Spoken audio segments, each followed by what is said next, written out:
Billing काउंटरवाला बोलला carry bag add करू का. माझी मम्मी म्हणाली नको, आमच्याकडे पिशवी आहे. हाय गाईस, तर मी आहे खुशी. तर आज मी चालली आहे मम्मी पप्पांसोबत मॉलमध्ये. हा टॉवेल कोणी ते सुकत घातला यार. हा जुना स्टॉक घालून जाते. जुना म्हणजे 4-5 वेळा फोटो काढल्यानंतर हा टॉप माझ्यासाठी जुना होतो. थोडासा नट्टापट्टा करून मी झाली रेडी. आणि हा कारमध्ये बसल्या बसल्या पूर्ण इन्फॉर्मेशन थेट अलिबागला पोहोचते. मॉलमध्ये कसं काय प्रॉब्लेम नसतं, म्हणजे सगळ्या सोय असतात, ते सगळं काय टेन्शन नसतं. पार्किंग नंबर माइंडमध्ये नाही तर फोनमध्ये कॅप्चर करायचा असतो. एक वेळ मी हरवली तरी चालेल, पण गाडी हरवली नाही पाहिजे बाबा. आणि क्रिसमस असल्यामुळे मॉलमध्ये खूप सुंदर डेकोरेशन केलेलं. आमच्या पप्पांना बनवला मी फोटोग्राफर. मम्मी बोलते नवरा फोटोग्राफरच शोध, म्हणजे हिला टेन्शनच नाही फोटोजचं. पप्पा म्हणाले फक्त बघायचं, शॉपिंग नाही करायचं.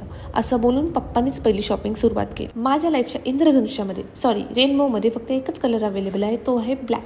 शॉपिंग मला महागात पडली, कारण लाईफमध्ये फर्स्ट टाइम बिल मी पे केलं. चेंबूरला युनिक हॉटेलमध्ये आम्ही जेवायला गेलो. बडीशोप एवढी घ्यायची ना की घरी पोहोचेपर्यंत संपली नाही पाहिजे. जेवल्यानंतर युनिकच्या अपोजिट मोरिया मेन्स वेअर मध्ये गेलो. मेन्स वेअर आहे म्हणून काय झालं, वुमेन मध्ये सुद्धा मेन येतोच ना. आम्ही मॅचिंग जॅकेट सुद्धा घेतले आणि मग फायनली घरी आलो. आणि घरी येऊन हा कपड्यांचा राजमंडळ आवरला.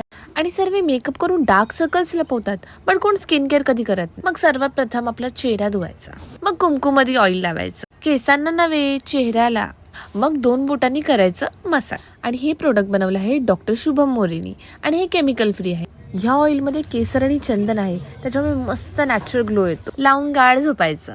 Good night.